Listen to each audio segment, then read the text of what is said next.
Praise the Lord. கர்த்தர் நாமத்துக்கு ஸ்தோத்திரம் உண்டாவதாக.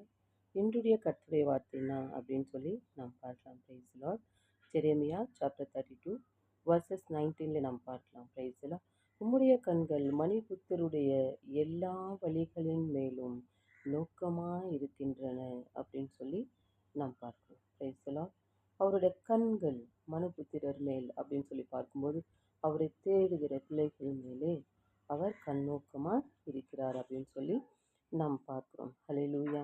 To give every one according to the fruit of his doings அப்படின்னு சொல்லி நாம் பார்க்கிறோம். ஹல்லேலூயா. ஸோ அவரோட கண்கள் எல்லாம் மனுபுத்திரர் மேலும் வழிகள் மேலும் நோக்கமாக இருக்கின்றன அப்படின்னு சொல்லி நாம் பார்க்கிறோம். ஹல்லேலூயா. ஸோ இன்றைக்கு கர்த்தருடைய கண்கள் நம்மளுடைய வழிகள் மேலும் நம்மேலும் நோக்கமாக இருக்கிறது என்பது நாம் நினைத்து நாம் ஜெபிப்போம். கர்த்தர் உங்களை ஆசீர்வதிப்பாராக. ஆமென்.